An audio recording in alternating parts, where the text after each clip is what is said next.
checkers. The Clippers opened the offseason at 10-1 to win the chip, but then dropped to 20-1 when DeAndre supposedly went to Dallas, and now they're back to 12-1, tied for 5th best with the Bulls. Cavs still favored to win it all at 2-1. Let's let the guys weigh in now with your top 5 NBA teams at this moment in free agency here. George, who you got? I'm going to take a page out of Denny Green's playbook and say, with the Spurs, if you want to crown them, then you crown them. It was hard, though. I am a Warriors guy. I have been a guy who defended the Warriors for a long time in that style of basketball, so I'm happy that they won the championship. Skip is smiling right now. And I do think that if there is one team that can knock off the Spurs, it would be the Golden State Warriors, because the 3-ball is the big equalizer there.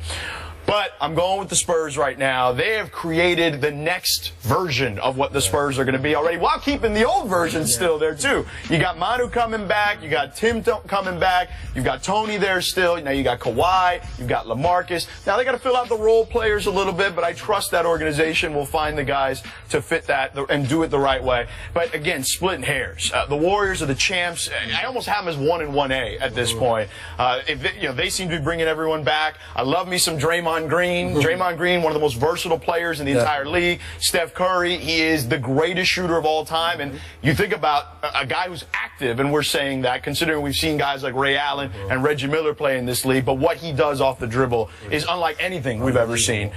So that team is as versatile as any, too. So that's kind of 1 and 1A, but for the sake of this, we'll go 1 and 2. Then I got the Cavs, because it's the Eastern Conference. They've got the easiest path there, certainly, to win a championship. And they're loaded still. Yeah, they retained everybody. Right. They've got the best player on the planet in LeBron James. I still think he's going to be that guy for the next couple of years, though. Anthony Davis is chasing him. Yes. Anthony Davis will be that next guy in a couple of years. But they got LeBron. They bring their guys back. They should be healthy with Love and Kyrie. We'll see how the chemistry, though, fits, because at times it was up and down. They still could use another shooter, I think, but overall they're the strongest team in the Eastern Conference. Then I got more West teams. I had the Thunder and the Rockets.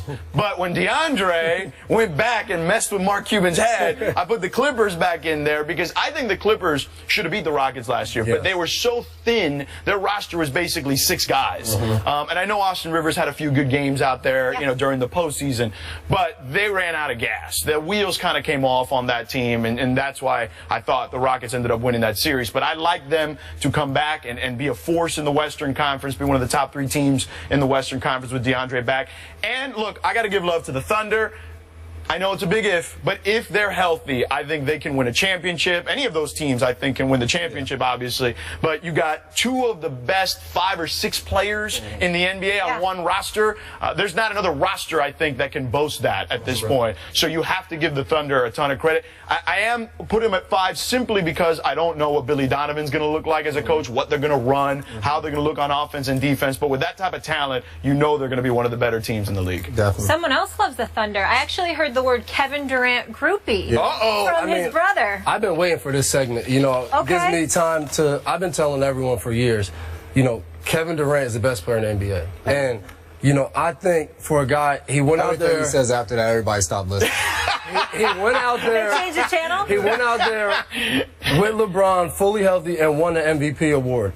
And then probably would have came back and won another MVP award if it wasn't for being injured. And then now, but since he was injured, you get a guy that steps in and, at some parts during the season, if he doesn't get hurt early in the season, Russell Westbrook had a good chance to be the MVP this year. So you take that team and finally having a low post guy like Cancer who can score, He's a restricted free agent. Yeah, got to re-sign him. Hopefully no one poaches him and we can keep him. And then now Ibaka's getting better. You went we. Yeah, that's his squad right there. You grew up in Jersey and you went we. Celtics fans. You can't root for the Knicks, man. No, you can't root for the Knicks. Knicks. Like the Celtics. Yeah, I mean, I'm Thunder and I root for the Celtics. Yeah. So, but then, like you said, I got the Warriors in there simply because at the number 2 seed, they're coming off a championship. Yeah. They brought a lot of guys back. They brought all the key guys back. And, you know, obviously losing David Lee, you know, doesn't look like it hurt you in the regular season because he didn't play much. But he ended up being pretty big in the postseason, stepping up and having to play. But then, you know, I go Cavs, Spurs, and Clippers. And the Cavs, you know, I think you got some question marks there. Obviously, you know, you don't know what's happened with Tristan Thompson. You know, you hear he's signing a deal, then you hear he doesn't. Then you hear LeBron wants him to sign before he signs. So who knows what goes on there. And then I think that's what leads a little bit. No, I don't think so either, but I think that's what leads a little bit to them not having great chemistry. But he has the opt out there that where he's sitting there and he's putting the pressure on Dan Gilbert to do exactly what he wants. Yeah. So I think when you have a team built like that, who do you listen to once the season starts?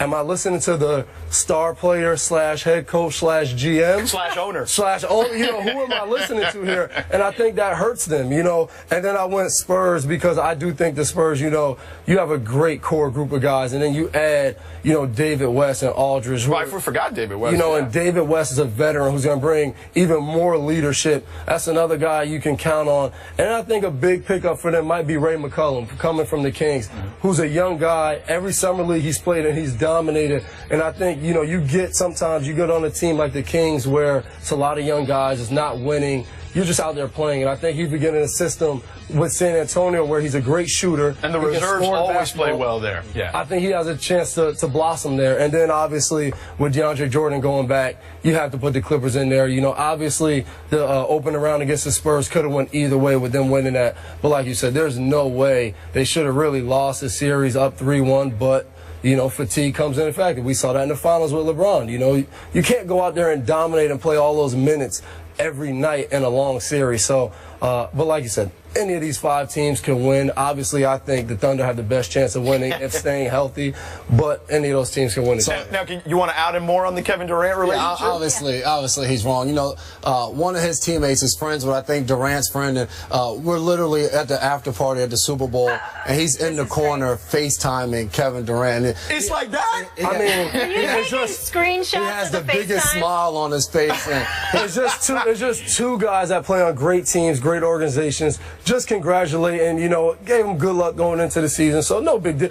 Did you send him some emojis on the text? No, emojis are huge though. That's not just a woman. I'm an emoji guy, but no emojis. That's a whole nother debate. Yeah, Men and emojis, whole nother No, thing. there's some manly emojis out there. There are, really. I don't know about the emoji I debated on emojis and eventually I caved on emojis. Are you an emoji guy? I caved in recently. I wasn't, but I caved. There's some pickup line an emojis. emoji guy? Yeah, you can you know, really get a girl over a text message with some key emojis. You definitely Let's get into Jason's picks though. We'll discuss the emoji game later. Yeah, we'll leave that for later. You know, I started out with the Warriors. You know, a team that won the NBA championship, and they have the whole team back. You know, Steph Curry's only getting better now that he's been healthy the last few seasons. You still have a guy like Klay Thompson, where they're probably the best backcourt in the entire league. You have basically the best point guard from last year, and then you can say Klay Thompson's in the top 3 of the shooting guards with himself, James Harden, and Jimmy Butler. So a backcourt like that with a guy like Draymond Green who put up triple doubles throughout the playoffs, like that's hard to beat. You know, a guy like Harrison Barnes struggled a little bit in the finals, but he's a key piece for them that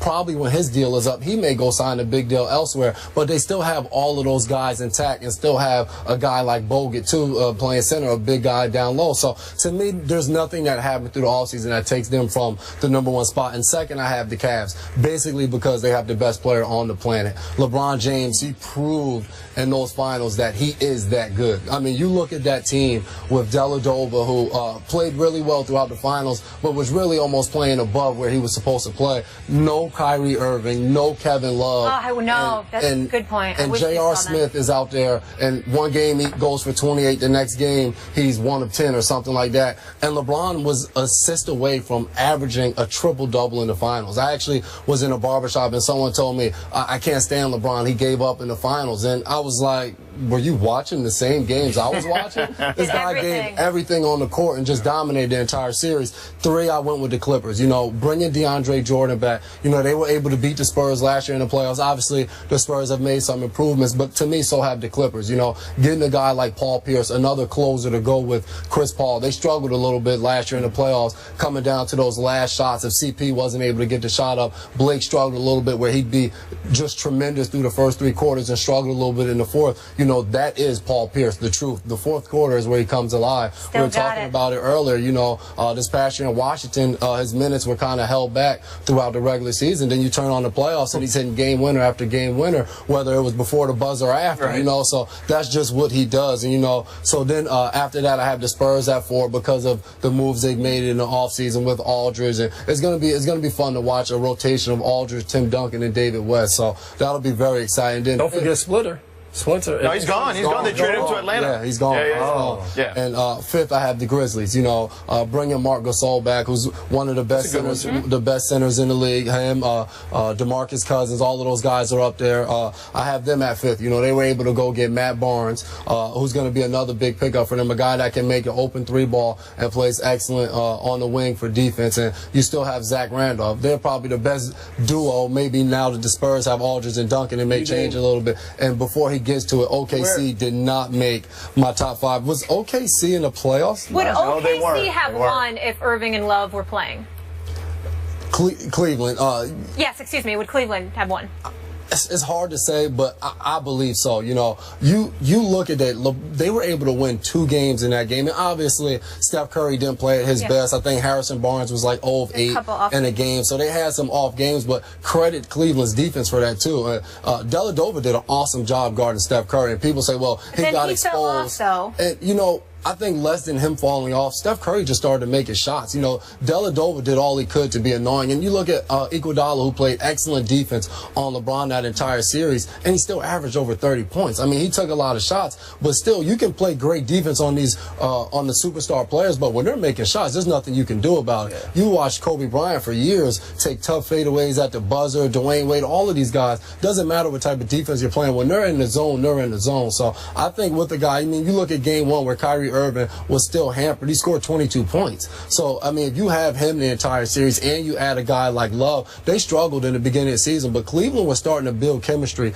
going into those playoffs, and they were playing well before Love got hurt. I don't think they win the series, though. I think when you play 7 games, the better team usually wins the series. And I think from top to bottom, Golden State was the better. Because even with Love and Kyrie out there, you still so 2 years ago, you're going to tell me Miami was the better team than the Spurs, just overall?